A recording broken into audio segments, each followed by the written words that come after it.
आज मैं एक कविता के माध्यम से शब्दों की व्याख्या करूंगा। कविता है मैं नीर भरी दुख की बदली। महादेवी वर्मा जी की कविता है।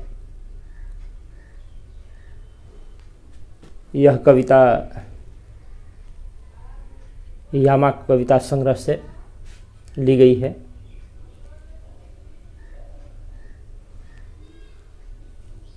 महादेवी वर्मा जी छायावाद युग की छायावादी कवियों में एक स्तंभ थी।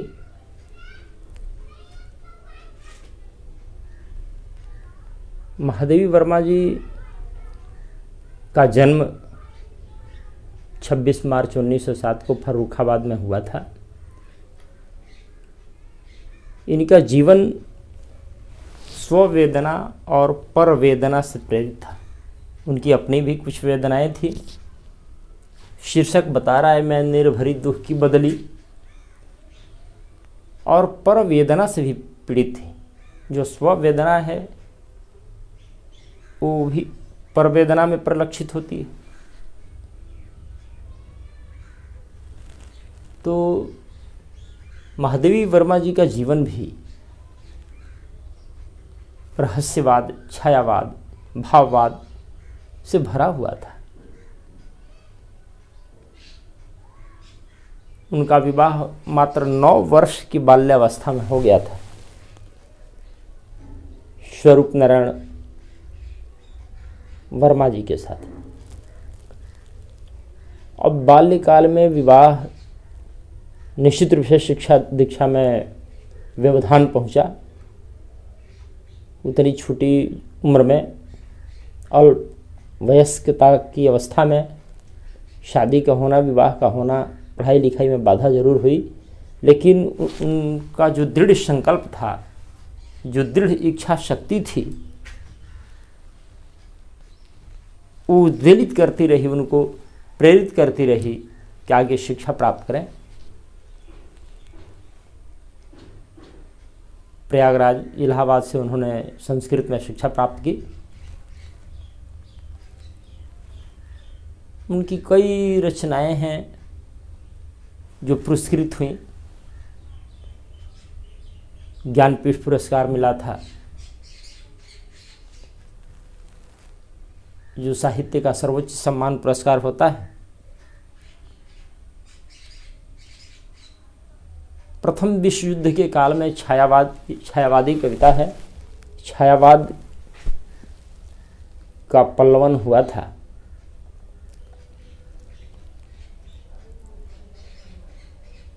छायावाद में प्रकृति को माध्यम बना करके छायावाद की कविता हमारा संबंध प्रकृति के साथ रागात्मक स्थापित करती है। रागात्मक संबंध, प्रकृति के साथ एक राग, प्रेम, वो हमारा एक माध्यम, साधन बन जाता है हमारी अभिव्यक्ति का।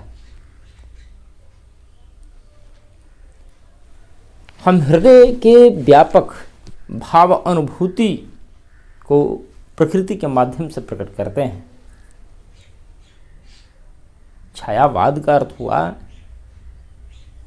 कि जो हमारी अनुभूति है वो किसी अन्य के माध्यम से, प्रकृति के माध्यम से, एक शैडो, छाया के माध्यम से प्रकट होती है। समस्त विश्व के उपकरणों से एकात्म भाव संबंध जोड़ लेते हैं प्रकृति के माध्यम से ही। छायावाद की कविता जो है उसमें अधिकतर कविताओं में हम देखेंगे कि आत्मा अभिव्यक्ति होती है, स्व की अनुभूति, स्व की अभिव्यक्ति की जाती है उसमें। नारी सौंदर्य, नारी के सौंदर्य का वर्णन रहता है, प्रेम चित्रण रहता है छायावादी कविताओं में। प्रणय गाथा का अंत असफलता, उसमें एक वेदना प्रकट होती है। छायावाद की एक विशेषता यह भी है कि प्रणय गाथा जो है, प्रेम गाथा जो है, उसका अंत असफलता, विफलता में होने के कारण एक वेदना प्रस्फुटित होती है हृदय से। छायावादी कविताओं में ये भी देखने को मिलता है। प्रकृति प्रेम छायावाद का एक विशेष गुण है कि उसमें प्रकृति प्रेम, इसमें भी हम देखेंगे बदली, दीपक, वर्षा, तो ये सब प्रकृति के माध्यम से चित्रण हुआ है। तो छायावादी कविता में प्रकृति प्रेम भी झलकेगा, इस कविता में भी है। प्रकृति के भीतर नारी का रूप, राष्ट्रीय जागरण, सांस्कृतिक जागरण भी छायावादी कविताओं में की गई है। उनके माध्यम से राष्ट्र को जागृत करने का काम, संस्कृति को प्रतिष्ठापित करने का काम किया गया छायावादी कविताओं से।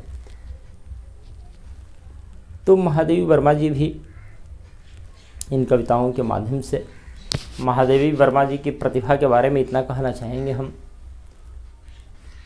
कि वो मिडिल स्कूल में भी सर्वोच्च स्थान प्राप्त करके छात्रवृत्ति प्राप्त की थी। हाई स्कूल के परीक्षा में भी पूरे उत्तर प्रदेश प्रांत में वो सर्वोच्च स्थान प्राप्त की थी। इंटरमीडिएट की परीक्षा में भी तो प्रतिभा भी बहुत थी और उन्होंने जीवन पर्यंत पर वेदना को स्ववेदना मानते हुए अपनी कविताओं में, गद्य संग्रहों में भी अभिव्यक्त की है। इस कविता के माध्यम से देखेंगे, शब्दों पर हम ज़्यादा ध्यान देंगे, भाव इसका होगा ही, केवल 2 पद लेंगे आज, 2 पद। पहला पद है, मैनीर भरी दुख की बदली, स्पंदन में चिर निस्पंद बसा, स्पंदन में चिर निस्पंद बसा, क्रंदन में आहत विश्व हंसा। ध्यान देते रहिएगा किस प्रकार की रचना है, क्या भाव है इसमें। मैनीर भरी दुख की बदली, स्पंदन में चिर निस्पंद बसा, क्रंदन में आहत विश्व हंसा। नैनों में दीपक से जलते, नैनों में दीपक से जलते, पलकों में निर्झरणी मचली। मैनीर भरी दुख की बदली। दूसरा पद है कि मेरा पग पग संगीत भरा, मेरा तो पग पग संगीत से भरा है। संगीत वेदना हरण के लिए, वेदना शमन के लिए एक बहुत बड़ा माध्यम है।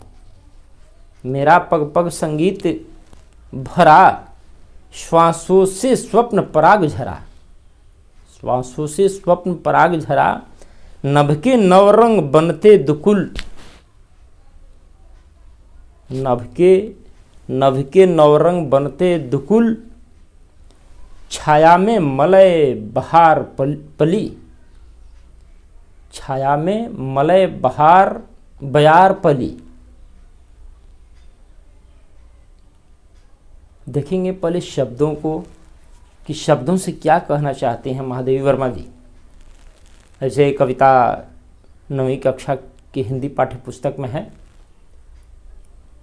कविताओं के माध्यम से, कहानियों के माध्यम से, विभिन्न साहित्यिक विधाओं के माध्यम से भाव को प्रकट करना, भाषा को प्रकट करना, उनमें शब्दों का संयोजन करना, उनका अर्थ जानना एक उद्देश्य है। इसमें देखते हैं कि कौन कौन से शब्द आए हैं जो विचारणीय हैं। इन शब्दों का कहाँ कैसे चयन किया गया है, उनका क्या अर्थ है, इस पर देखते हैं। पहले मैंने कहा कि यामा कविता संग्रह से एक कविता ली गई है, यामा। अब विद्यार्थियों को जिज्ञासा होगी कि यामा का मतलब क्या है। क्या यामा का मतलब? यामा माने सीधे, लैक्सिकल मीनिंग है, शब्दकोशी मीनिंग है कि रात, निशा,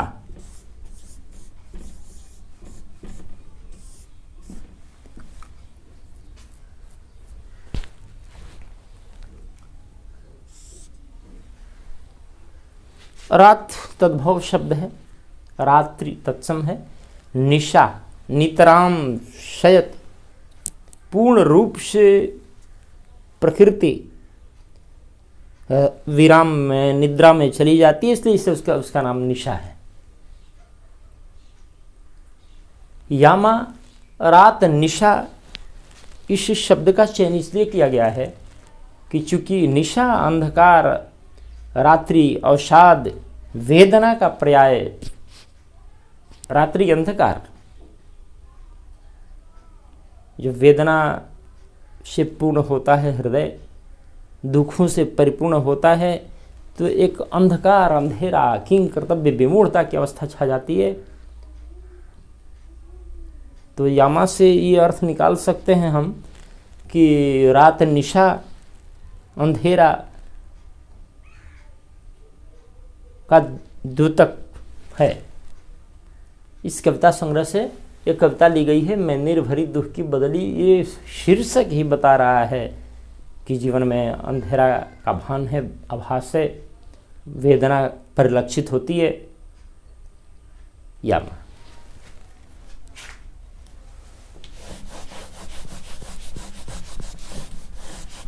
भारत जब गुलाम था तो बहुत से कवि, लेखक, विचारक, चिंतक अपनी रचनाओं के माध्यम से लोगों की पीड़ा, वेदना को व्यक्त करते थे। उसके माध्यम से राष्ट्रीय जागरण, सांस्कृतिक जागरण भी लाते थे। तो महादेवी वर्मा जी कविताओं के माध्यम से जो उन पर गुजरा, एक बालिका के रूप में अन्य किसी पर न गुजरे, उसको भी ध्यान में रख करके रचनाएं की है। 9 वर्ष की अवस्था में शादी कर देना, आज से तुलना कीजिए। तो कविता आकर से मैं नीर भरी दुख की बदली, नीर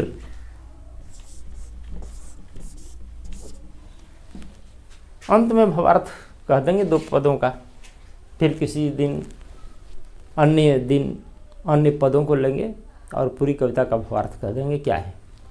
मैं नीर भरी दुख की बदली, नीर एक शब्द है, बदली शब्द है। पानी के लिए, नीर माने बच्चे जानते हैं, जल, पानी। तो नीर शब्द का चयन उन्होंने किया है यहाँ। क्या मतलब है नीर का? नीर माने जल, सीधे। नीर में जाने का सेंस है, बहने का सेंस है, फ्लुएंसी का सेंस है, धारा का सेंस है, स्ट्रीमिंग।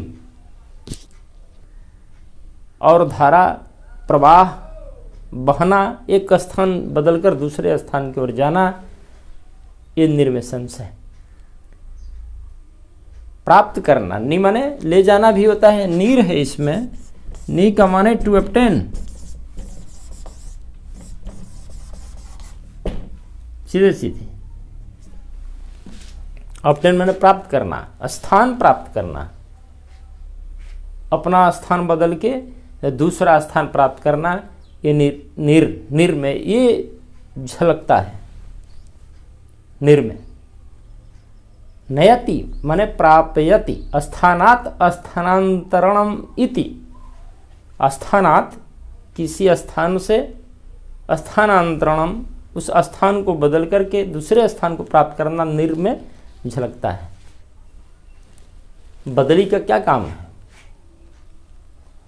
वाष्प घनीभूत होता है, बादल बनता है। घन, घन कहते हैं, घन माने बादल। क्यों? वाष्प का संघनन है वो। घन माने घना होना। तो नीर, बदली का नीर, स्थानात् स्थानांतरणम, मैंने कहा बादल आकाश में छाते हैं और वहाँ का पानी अपना स्थान छोड़ करके दूसरे स्थान पर प्राप्त कर लेता है, आता है। किसी विशेष उद्देश्य की पूर्ति भी होती है। पृथ्वी को शीतल करता है। अब वारी यदि कहते हैं, यहाँ लिख सकते हैं, मैं वारी भरी दुख की बदली। वारी, वारी क्या है? वारी यति त्रिशाम इति वारी, जो प्यास बुझाता है वो वारी। शब्द का अर्थ कर रहे हैं केवल। वारि का मतलब हुआ कि वार्यत, वार्यत माने दूर करना। वार में ही ना नी उपसर्ग लेके निवार बन गया, निवारण, जो प्यास का निवारण करे। वार्यति तृषाम, तृषा को, तृष्णा को जो दूर करे, प्यास को बुझाए, वो वारी है। तो यहाँ वो सेंस नहीं, बादल की जो वर्षा, बादल का जो जल है वो अब अपना स्थान छोड़ करके अन्यत्र जाने वाला है। निर में सेंस है स्थानात स्थानांतरणम, और भूमि पर जाकर के अपना काम वो करेगा। निर मैं नीर भरी दुख की बदली। देखिए यहाँ अमूर्त का मूर्त से प्रकटीकरण किया गया है। छायावाद में यह है दुख अमूर्त है और बदली मूर्त है। अमूर्त को मूर्त में बना दिया, कहीं मूर्त को अमूर्त बना देंगे।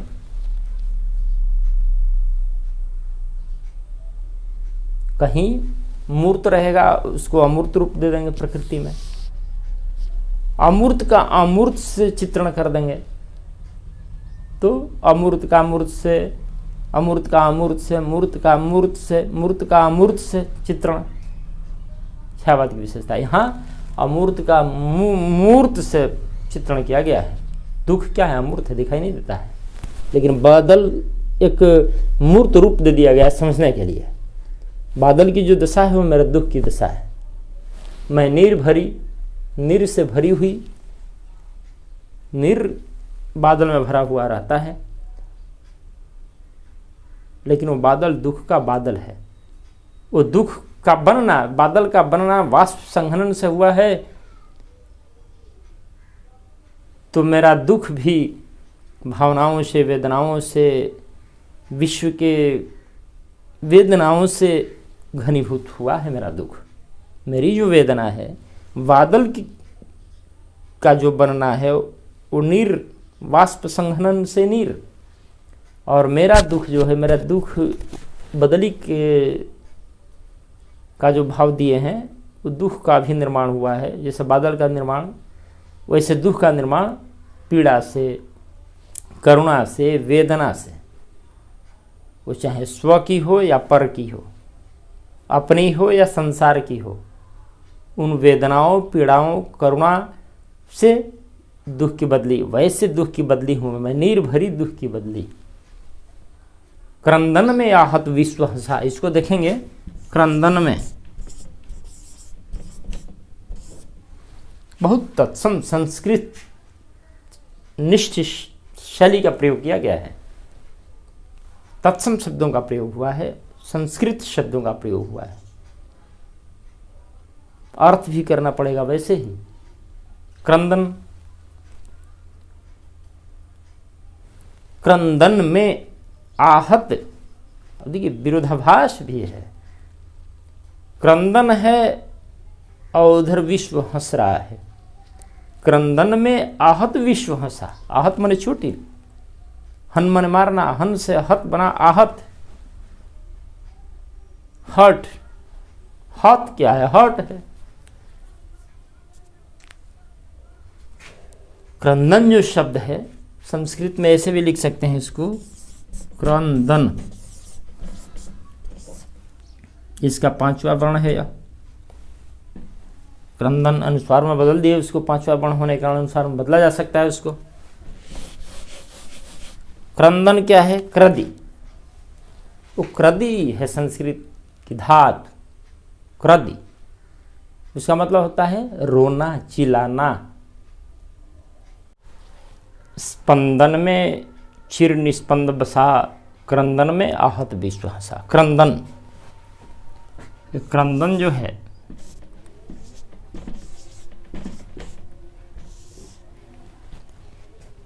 क्रदि, इसमें क्रदि है। क्रदि, क्रदि माने टू क्राई आउट, चिल्लाना, to call, to sob, sobbing है क्रदि। क्रदि में ल्यूट प्रत्यय जब लगाया गया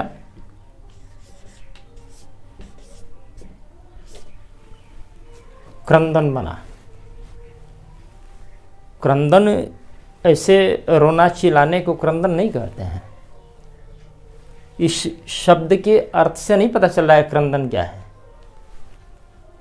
क्रंदन, बच्चा रो रहा है, वो क्रंदन नहीं है। वो करुण क्रंदन जो है, करुणा उसमें होनी चाहिए, शोक होना चाहिए। और उस चिल्लाहट को, उस रोदन को हम क्रंदन कह सकते हैं। कहा गया है कि शोक आदिना अश्रुपतनम क्रंदन। शोक आदि के द्वारा, शोक आदि जो हृदय को भाव विह्वल करने वाले जो गुण हैं, जो भाव हैं, जो संचार हैं, शोक आदि ना अश्रुपतनम, जब आंसू बहे तो क्रंदन है। तो क्रंदन में आहत विश्व हंसा। इधर क्रंदन है और उधर विश्व हंस रहा है, विरोधाभास। अब दो स्तर पर क्रंदन है। एक तो बादल का क्रंदन है। बादल का क्रंदन क्या है? गरजना, घुमड़ना, चमकना। बादल का जो सुर है, उस क्रंदन से विश्व क्यों हंस रहा है कि अब उमड़ घुमड़ के बादल बरसात करेंगे, फसलों में नया जीवन आएगा, धरती शीतल होगी, गर्मी से, तप्तता से शीतलता प्राप्त होगी, इसलिए विश्व हंसा। और यदि दूसरा अर्थ नारी के सेंस पर लगाएं कि नारी के क्रंदन से विश्व हंसा, दो तल पर यह चल रही है कविता। एक तो बदली उपमा और एक नारी। महादेवी वर्मा जी का स्ववेदना जो है, पर वेदना को स्ववेदना मान करके जो कविता में प्रस्फुटित हुई है बातें, भाव, विचार, तो महादेवी वर्मा जी के स्तर पर देखें, नारी को लेकर के देखें, लड़की को लेकर के देखें, तो उनका क्रंदन और विश्व का हंसना। क्रंदन में आहत विश्व हंसा, नारी के क्रंदन में विश्व की हंसी है।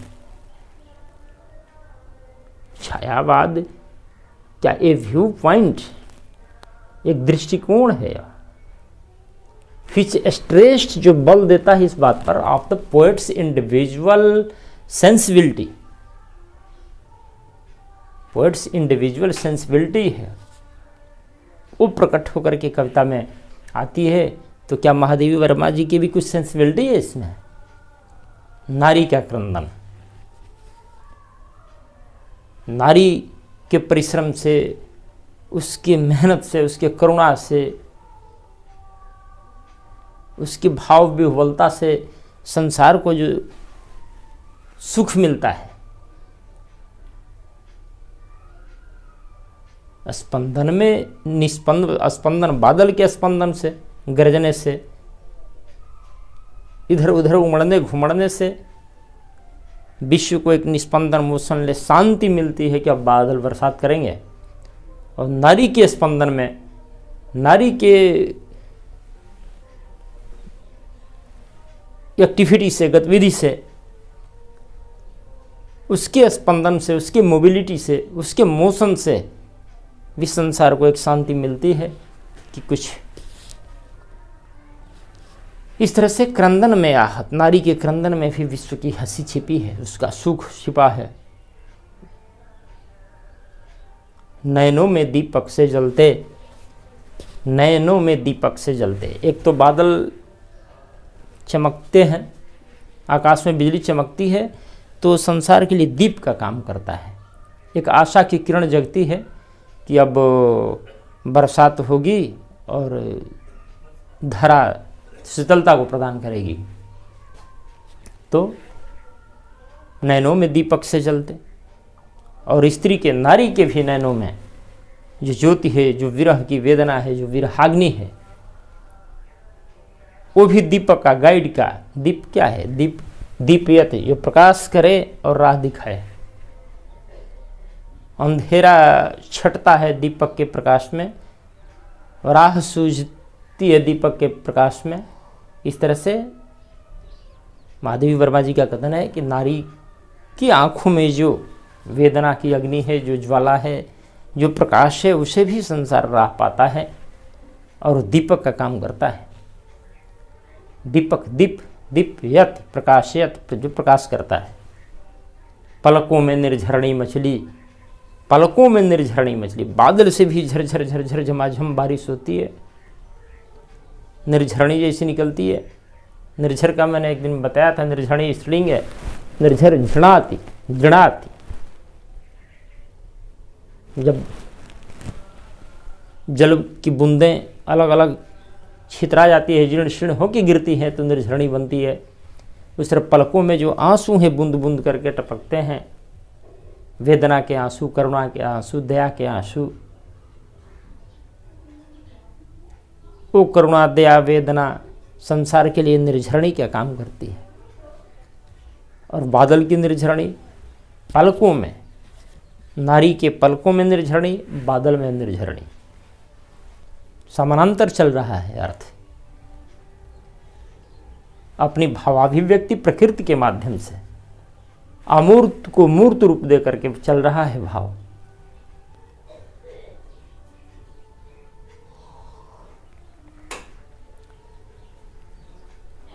दूसरा आगे है कि मेरा पग पग संगीत भरा।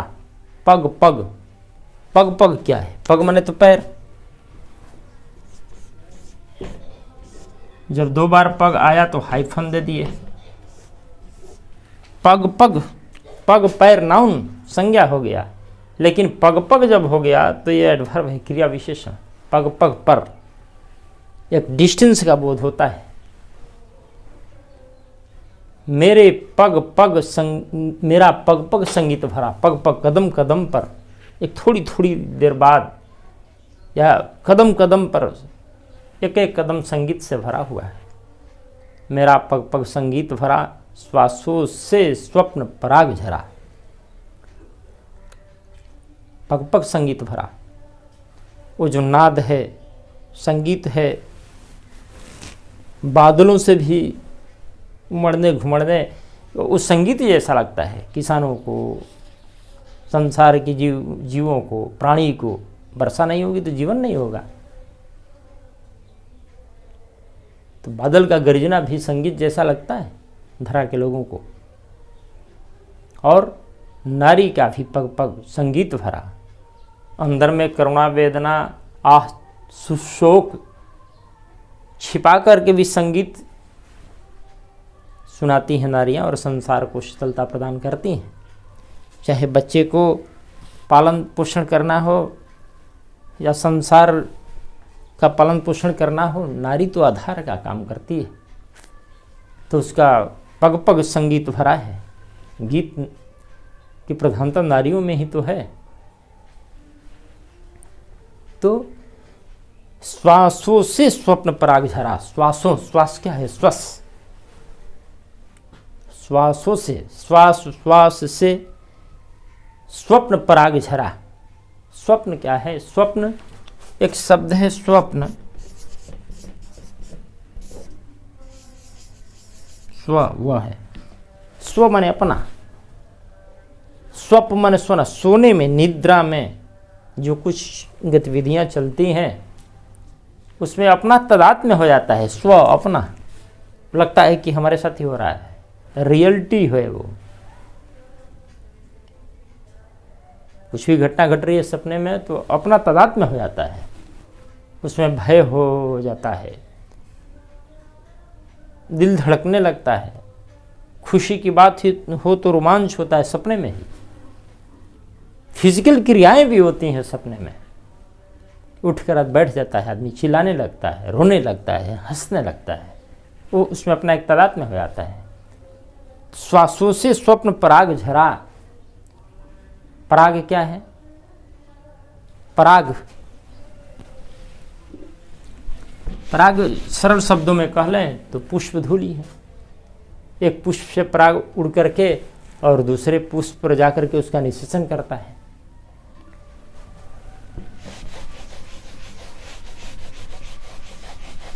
पराग, दो अर्थों में इसका लेंगे हम। पराग, पराग है परागच्छति, परा, परा माने दूर एक अर्थ है इसका। ग माने टू गो, गच्छति जाता है, परागच्छति, पराग वो दूर जा करके अपनी क्रिया करता है, स्थानांतरण करके, पराग। और एक परा कहते हैं, परा में इम्प्लाइंग सुप्रीमेसी है, परा, पराशक्ति, अपरा। पराग जो पुष्प के कण हैं उनमें सुप्रीमेसी है, वही फर्टिलाइजेशन, वही निषेचन का काम करते हैं, पुष्पों में और फल बनता है। तो श्वासों से स्वप्न पराग झरा, नभ के नव रंग बनते दुकुल, नभ, नभ के नव रंग, नभ के जो रंग हैं विभिन्न प्रकार के, वर्षा के बाद इंद्रधनुष के रंग हो जाते हैं, साथ नए नए रंग, विभिन्न प्रकार के रंग उनसे वस्त्र जैसा बुन जाता है। नभ के नव रंग, दुकुल, नभ, नभ, अच्छा नभ देखते हैं, नभ का प्रयोग हुआ है। नभ गगन, आकाश, आसमान, व्योम, अंबर, बहुत सारे शब्द हैं पर्यायवाची, लेकिन विभिन्न जगहों पर विभिन्न प्रयोग किया जाता है। कविता या गद्य जब हम पढ़ें तो ये ध्यान रखें कि किन शब्दों का कहाँ प्रयोग किया गया है, उसका प्रयोग सीखना भी जरूरी है। नभ, नभ शब्द है इसमें, नभ के नव रंग बुनते दुकुल। नभ क्या है? जब बादल की बात हो, वर्षा की बात हो, तो नभ का प्रयोग किया जाता है। नभ में वो छिपा हुआ है।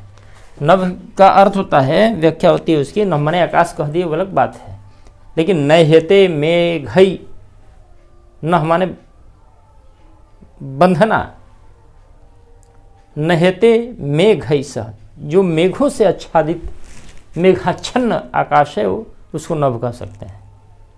व्याख्या उसकी, नहते मेघई सह, मेघ से आच्छादित आसमान, उसको नभ कहते हैं। अन्यत्र जगह भी प्रयोग हुआ है।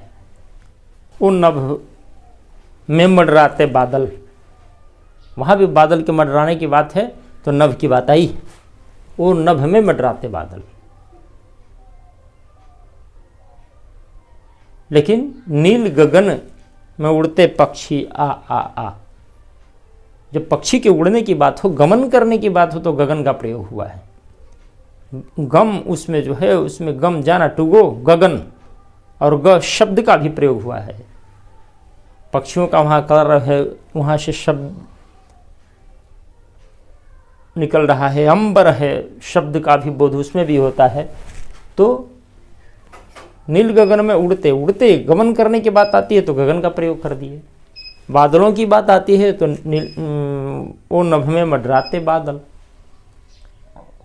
यहाँ है कि नभ के नवरंग बनते दुगुल, चूंकि बादल की बात हो रही है तो नहते मेघ ऐसा, मेघाच्छन्न। तो नभ के जो नवरंग हैं, विभिन्न प्रकार के जो रंग हैं, नए नए रंग हैं, वो दुकुल, उनसे दुपट्टे का आभास हो रहा है। दुकुल क्या है? दु ऐसे है, कुल ऐसे है। कुल की चर्चा एक दिन मैंने की थी। कुल माने किनारा, दुकुल माने दोनों किनारे, शरीर पर दोनों किनारे से ऐसे हम डाल लेते हैं दुपट्टा। दुपट्टा का भी अर्थ यही है, दोनों पट्टे पर डाले हुए हैं।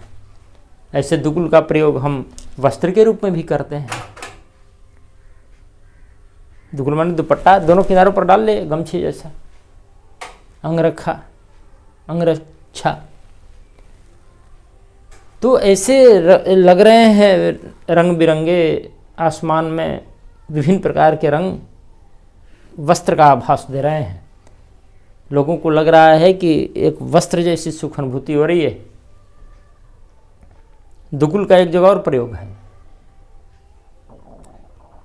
खग मृग परिजन नगर बन बलकल विमल दुकुल। सीता ने कहा कि हे नाथ, आप जहाँ रहेंगे वहाँ मेरे लिए वहाँ के खग मृग परिजन हो जाएंगे हमारे। वही परिजन उसको कहते हैं जिसको हम पाल पोष करते हैं, जो हमारे पराश्रित हैं वो परिजन हैं। खग मृग परिजन, वो पक्षी पशु, मृग माने पशु, मृग केवल हरने को नहीं कह सकते हैं। मृग का अर्थ हुआ है मरा हुआ, डेड। और ग का अर्थ हुआ है गमन करना। वो जो खुर होती है पशुओं की वो डेड होती है, उस पर वो गमन करते हैं, इसलिए मृग पशु। खग मृग परिजन नगर वन, वो वन भी हमारे लिए अयोध्या नगर हो जाएगा। और बलकल विमल दुकुल, बलकल कहते हैं पेड़ों की छाल को, पेड़ों की छाल ही मेरे लिए विमल विशुद्ध दुकुल वस्त्र बन जाएगा। नाथ साथ सुर सदन सम, आपका साथ मेरे लिए स्वर्ग के समान होगा। पर्णशाल सुखमूल, वो पर्णशाल जो है, पर्णशाल, पर्ण मन पत्ते, साल मन कुटिया, पत्तों की कुटिया मेरे लिए सुख का मूल होगा, इसलिए मैं साथ चलूँगी। दुकुल का वहाँ प्रयोग हुआ, यहाँ भी हुआ है। बनते दुकुल, वो विभिन्न रंग दुपट्टे जैसे लग रहे हैं। दुकुल दो किनारे से लटकते हुए। तो छाया में मलय बयार पली, छाया में मलय बयार क्या है? मलय, मलय वो जो वेस्टर्न कोस्ट है, पश्चिम घाट का जो दक्षिणी भाग है, मालाबार तट का दक्षिण पॉइंट, मलयागिरी, केरल में मलयागिरी की भीलनी चंदन दे जलाए, वहाँ चंदन बहुतायत होता है, वो उसकी कीमत नहीं जानती है, जला देती है। तो मलय, वहाँ से जो हवा आती है दक्षिणी दिशा से, मलय, मलय जो शीतलाम, मलय उस पवन को कहते हैं कूल विंड, जो ठंडी हवा, शीतल हवा।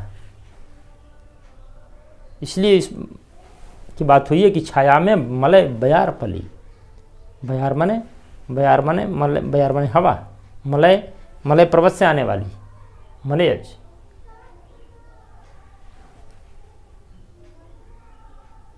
उस सुबह सुबह में हवा बहती है, दिन भर नहीं। इसलिए मॉर्निंग, सुबह में जगना, ब्रह्म मुहूर्त में जगना, उसमें दक्षिण हवा केवल सुबह में चलती है, दिन भर नहीं। और वो स्वास्थ्य वर्धक होती है, हेल्दी विंड। तो कवि ने कहा है कि छाया में मलय बयार पली, नारी की छाया जो है उसके आश्रय में, उसके आंचल में एक शीतल हवा, सुगंधित हवा मिलती है, आश्रय मिलता है, सुकून मिलता है।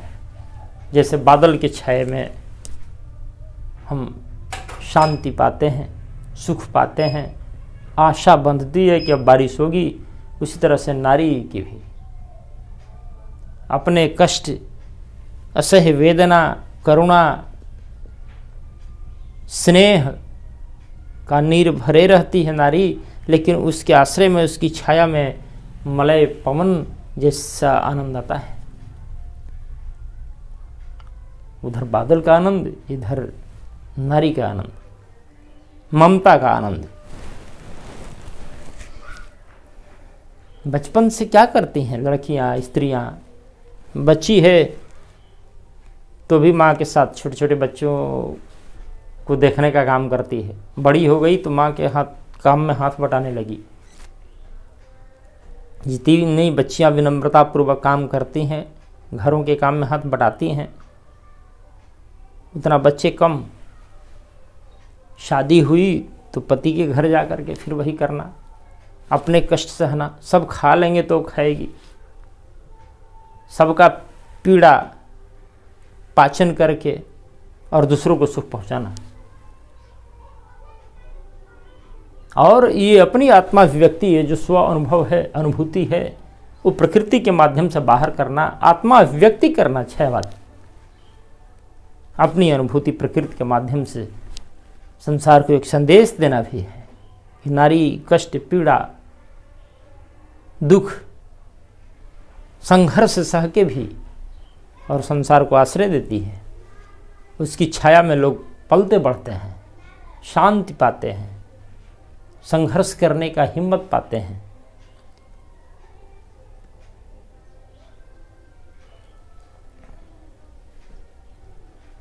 प्रकृति के भीतर नारी का रूप का वर्णन।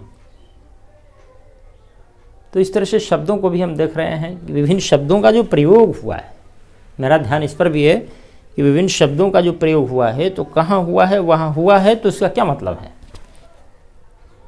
अब आगे देखते हैं कि मैं क्षितिज भ्रिकुटी पर, क्षितिज भ्रिकुटी पर घीर धूमिल चिंता का भार बनी अविरल, कुछ शब्द हैं इसमें, उसको देखेंगे।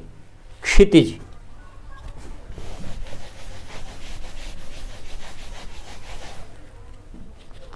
क्षितिज,